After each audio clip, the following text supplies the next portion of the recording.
Chapter 31 Where the Brook and River Meet. Anne had her good summer and enjoyed it wholeheartedly. She and Diana fairly lived outdoors, reveling in all the delights that Lover's Lane and the Dryad's Bubble and Willowmere and Victoria Island afforded. Marilla offered no objections to Anne's gypsyings. The Spencervale doctor, who had come the night Minnie May had the croup, met Anne at the house of a patient one afternoon early in vacation, looked her over sharply, screwed up his mouth, shook his head, and sent a message to Marilla Cuthbert by another person. It was, "Keep that red-headed girl of yours in the open air all summer, and don't let her read books until she gets more spring into her step." This message frightened Marilla wholesomely. She read Anne's death warrant by consumption in it unless it was scrupulously obeyed. As a result, Anne had the golden summer of her life as far as freedom and frolic went. She walked, rode, berried, and dreamed to her heart's content. And when September came she was bright-eyed and alert, with a step that would have satisfied the Spencervale doctor, and a heart full of ambition and zest once more. "I feel just like studying with might and main," she declared as she brought her books down from the attic. "Oh, you good old friends, I'm glad to see your honest faces once more. Yes, even you, geometry.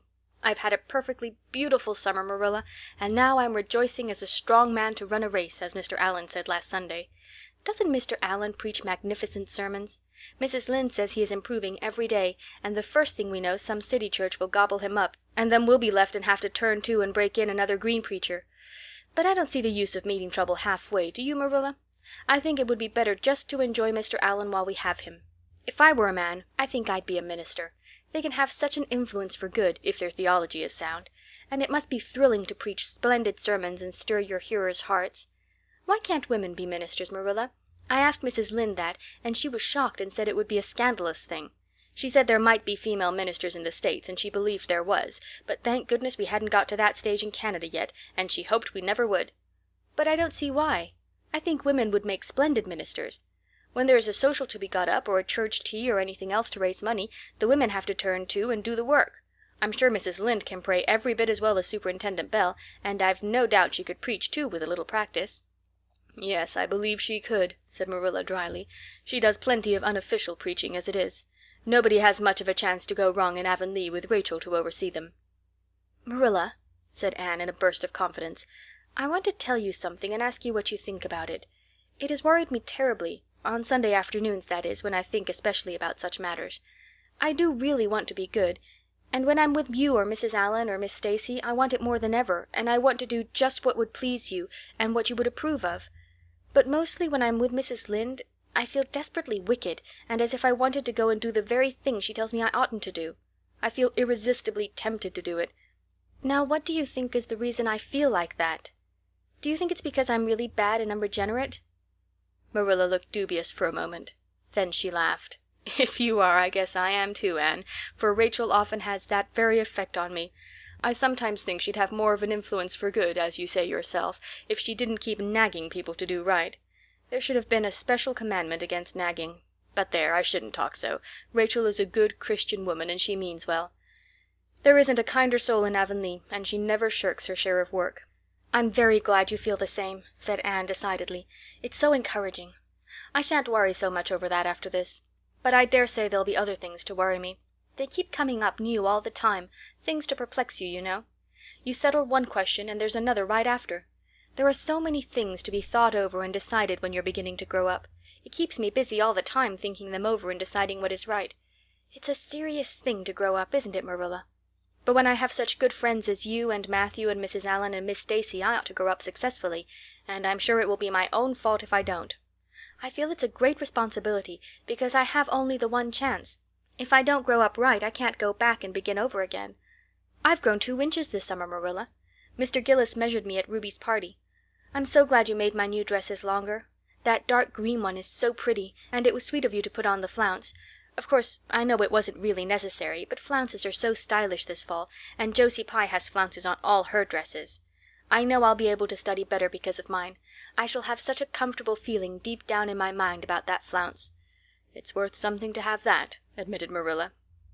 Miss Stacy came back to Avonlea school and found all her pupils eager for work once more.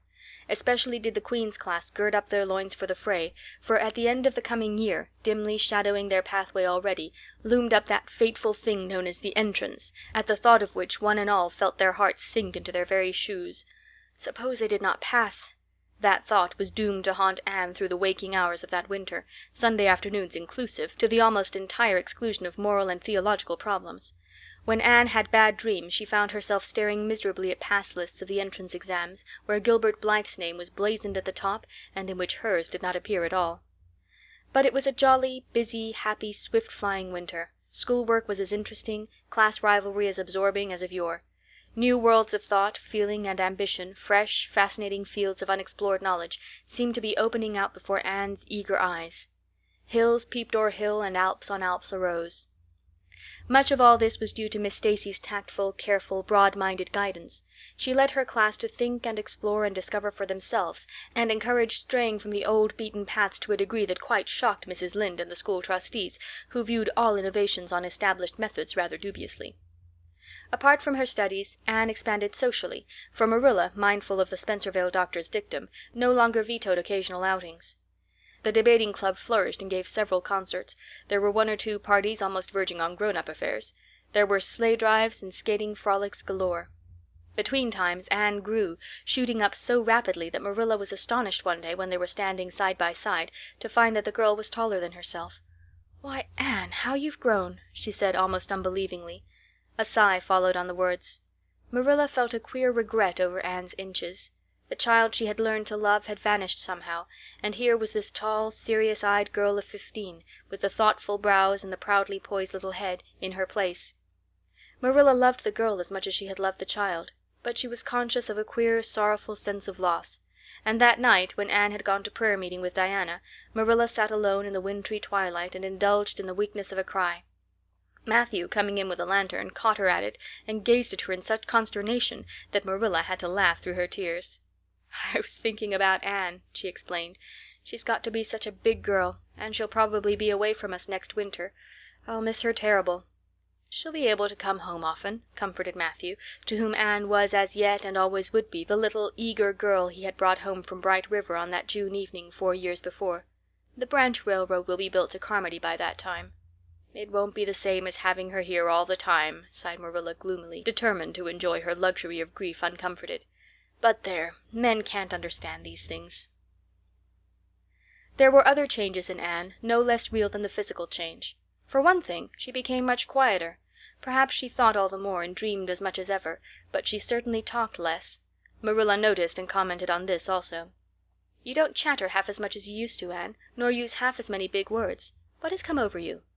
Anne colored and laughed a little, as she dropped her book and looked dreamily out of the window, where big, fat, red buds were bursting out on the creeper in response to the lure of the spring sunshine. "I don't know. I don't want to talk as much," she said, denting her chin thoughtfully with her forefinger. "It's nicer to think dear, pretty thoughts and keep them in one's heart, like treasures. I don't like to have them laughed at or wondered over, and somehow I don't want to use big words any more. It's almost a pity, isn't it, now that I'm really growing big enough to say them if I did want to? It's fun to be almost grown up in some ways, but it's not the kind of fun I expected, Marilla. There's so much to learn and do and think that there isn't time for big words. Besides, Miss Stacy says the short ones are much stronger and better. She makes us write all our essays as simply as possible. It was hard at first. I was so used to crowding in all the fine big words I could think of, and I thought of any number of them. But I've got used to it now, and I see it's so much better." "What has become of your story club? I haven't heard you speak of it for a long time." "The story club isn't in existence any longer. We hadn't time for it, and anyhow I think we had got tired of it. It was silly to be writing about love and murder and elopements and mysteries. Miss Stacy sometimes has us write a story for training in composition, but she won't let us write anything but what might happen in Avonlea in our own lives, and she criticizes it very sharply and makes us criticize our own too. I never thought my compositions had so many faults until I began to look for them myself. I felt so ashamed I wanted to give up altogether, but Miss Stacy said I could learn to write well if I only trained myself to be my own severest critic, and so I am trying to." "You've only got 2 months before the entrance," said Marilla. "Do you think you'll be able to get through?" Anne shivered. "I don't know.